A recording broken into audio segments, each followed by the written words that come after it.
ಪುತ್ತೂರು ಗ್ರಾಮಾಂತರದಲ್ಲಿ ಪಾದಯಾತ್ರೆ ಮಾಡಿದೆವು. ಅತ್ಯಂತ ಯಶಸ್ವಿಯಾಗಿ ಒಂದೇ ದಿವಸದಲ್ಲಿ ದೊಡ್ಡ ಸಂಖ್ಯೆಯಲ್ಲಿ ಸೇರಿ ಏನು ಮೋದಿಜಿಯವರ ಕನಸು, ಈ ದೇಶದ ಪ್ರತಿಯೊಂದು ಕೇಂದ್ರ ಸರ್ಕಾರದ ಯೋಜನೆ, ಜನಪರ ಯೋಜನೆ ಜನರಿಗೆ ಮುಟ್ಟಿಸುವಂಥ ಕಾರಣಕ್ಕೋಸ್ಕರ ನರೇಗಾವನ್ನು ಅತ್ಯಂತ ಯಶಸ್ವಿಯಾಗಿ ಮಾಡದ ಕಾರಣಕ್ಕೋಸ್ಕರ ಪ್ರತಿ ರಾಜ್ಯದಲ್ಲಿ ಅದನ್ನು VBG ರಾಮ್ಜಿಯ ಮುಖಾಂತರ ಇಡೀ ಗ್ರಾಮ ಪಂಚಾಯತಿಗೆ ಶಕ್ತಿಯನ್ನು ತುಂಬುವ ಮುಖಾಂತರ ವಿಕಸಿತ ಭಾರತ ಕನಸನ್ನು, ವಿಕಸಿತ ಗ್ರಾಮ ಪಂಚಾಯತ್ ಪ್ರಾರಂಭ ಆಗಬೇಕನ್ನೋ ಕಾರಣಕ್ಕೋಸ್ಕರ VBG ರಾಮ್ಜಿ ತಂದಿದ್ದಾರೆ. ಅದ್ರ ಜೊತೆಗೆ ಎಲ್ಲ ಸವಲತ್ತನ್ನು ಮುಂಚಿದ್ದ 100 ದಿವಸ 120 ದಿವಸಕ್ಕೆ ಮಾಡಿದ್ದಾರೆ. ಅದನ್ನು ಜನರಿಗೆ ಮುಟ್ಟಿಸುವಂಥ ಕೆಲಸವನ್ನು ಚಲುವಾದಿ ನಾರಾಯಣ ಸ್ವಾಮಿಯವರು ತಮ್ಮ ಭಾಷಣದಲ್ಲಿ ಹೇಳಿದ್ದಾರೆ.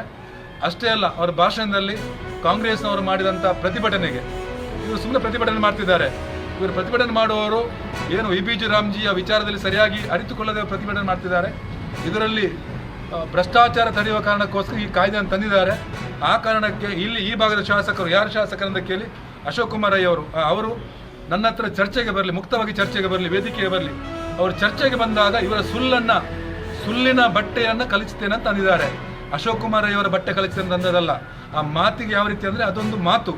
ಇವರ ಮುಖವಾಡ ಕಳಚಿ ಹಾಕಿ, ಸುಳ್ಳಿನ ಮುಖವಾಡ ಕಳಚಿ ಹಾಕಿತು, ಇವರ ಸುಳ್ಳಿನ ಬಟ್ಟೆಯನ್ನು ಕಳಚಿ ಹಾಕಿ ಇವರು ಬಂದರೆ ಇವರ ಸುಳ್ಳಿನ ಮುಖವಾಡವನ್ನು ಬಟ್ಟೆಯನ್ನು ಕಲಚಿದ್ದೇನೆ ಅಂತ ಆ ರೀತಿಯಾಗಿ ಸ್ಪಷ್ಟವಾಗಿ ಹೇಳಿದ್ದಾರೆ. ಆದರೆ ಅಶೋಕ್ ಕುಮಾರ್ ರೈ ಅವರು ತನ್ನ ದಾಷ್ಟ್ಯದ ಮಾತಿನಿಂದ, ಅದರ ಜೊತೆಗೆ ಒಂದು ರಾಜ್ಯ ನಾಯಕರನ್ನು ನಾಯಿಗೆ ಹೋಲಿಸುವ ಮುಖಾಂತರ, ನಾಯಿ ಬೊಗಳ್ತದೆ ನನ್ನನ್ನೋದು ಅವರಿಗೆ ಶೋಭೆ ತರುವುದಿಲ್ಲ. ಅದರ ಜೊತೆಗೆ ಅವರು ಅಂದಿದ್ದಾರೆ, ಅವರನ್ನು ಕರೆದದ್ದು ಯಾರಂತ ನೋಡಿ. ಅಶೋಕ್ ಕುಮಾರ್ ರೈ ಅವರೇ, ನಮ್ಮ ರಾಜ್ಯ ನಾಯಕರನ್ನು ಕರೀಬೇಕಾದ್ರೆ ನಿಮ್ಮ ಪರ್ಮಿಷನ್ ಅವಶ್ಯಕತೆ ಇಲ್ಲ. ನನ್ನನ್ನೋದು ನೀವು ಸರಿಯಾಗಿ ಇನ್ನೊಮ್ಮೆ ಆ ವಿಡಿಯೋವನ್ನು ನೋಡಿ.